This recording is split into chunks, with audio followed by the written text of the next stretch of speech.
Hello everyone, my name is Matt Ramos. I'm a solution engineer here at Pipefy, and today I'm excited to show you how you can use Pipefy's native integration tooling to have your workflows interacting with systems and data outside of Pipefy.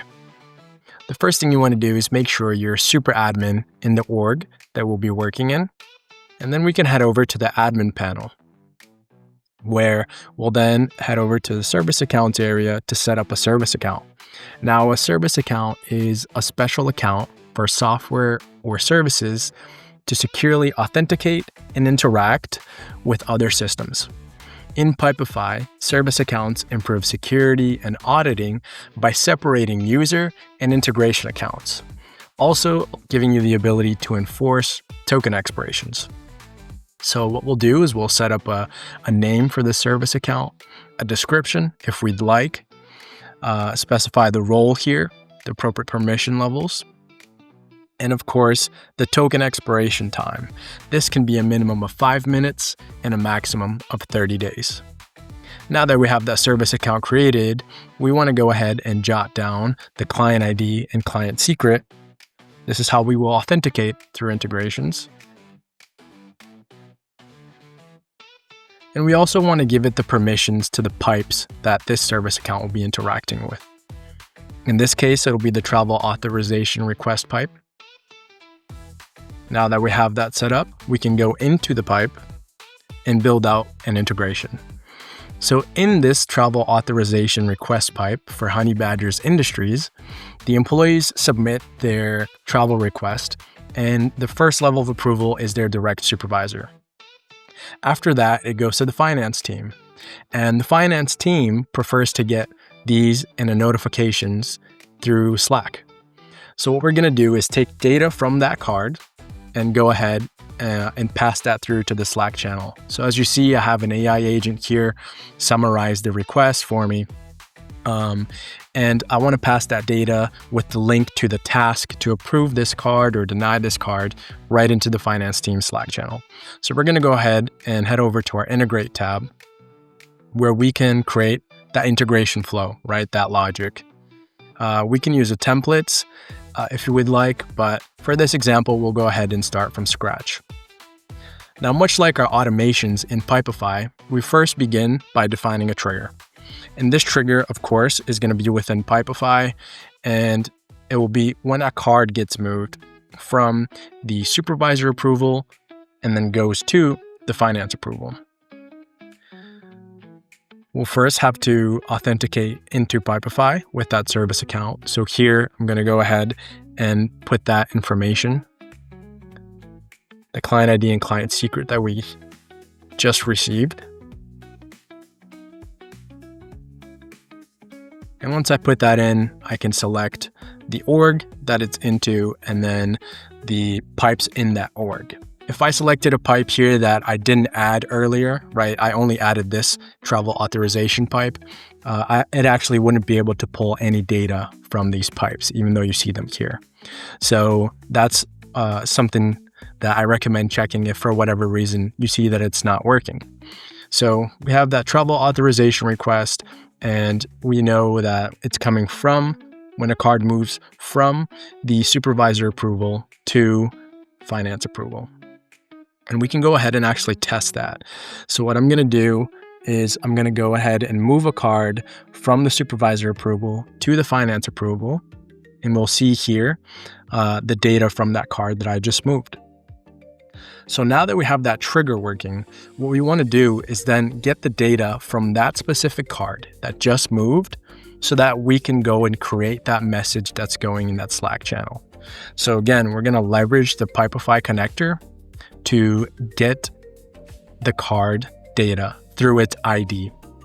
So we'll select that network, so that connection of Pipefy, and then we're going to go ahead and select the card ID.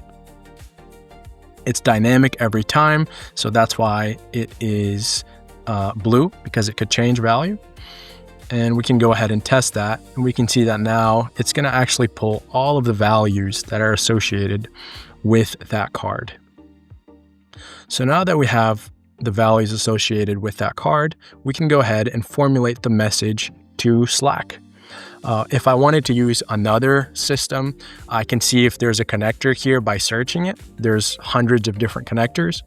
Or if you know that the system you want to interact with has an API, you can use this HTTP connector, which is universal for anything that has an API. So because we're using Slack and it has a connector, I'm going to go ahead and select that. And here are different operations that connector has out of the box. So in this case, we want to send a message to a channel, right? The finance channel. And just like we authenticated with Pipefy, we're going to need to now authenticate with Slack. So I'm going to go ahead and connect to my Slack channel.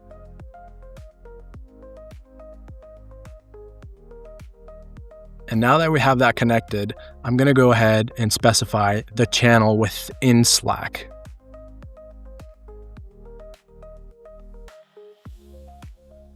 And now I'm going to build what that message in that channel is going to look like. So what I'm going to do here is say, hello, finance team.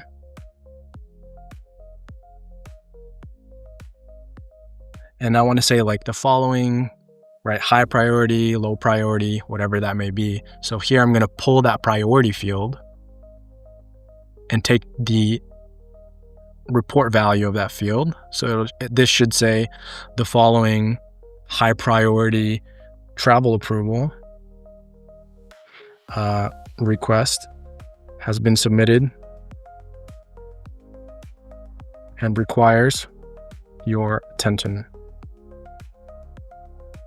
And now what I want to do is put in the that summary email that I showed earlier. So we're going to go ahead and go to the data of that card. We're going to go to the fields of that card, and we're going to go to the summary email, and we're going to take that value. And then I want to also have a direct link to the card so that it's really easy for them to access it. So I can say, please review.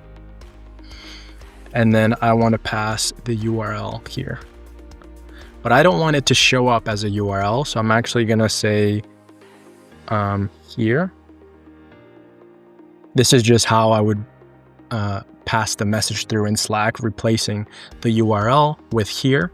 We can set a username for the bot that is going to drop the message in the channel. So in this case, I'll say finance approvals bot. I could even specify a picture if I'd like, but I'm going to go ahead and test that. So here we have that channel. We can say, hello, finance team. The following high priority travel request is here. Please click here to review. So that's it. And we have all of these data points building that message right into Slack. If I wanted to have this integration running, I can go ahead and hit publish.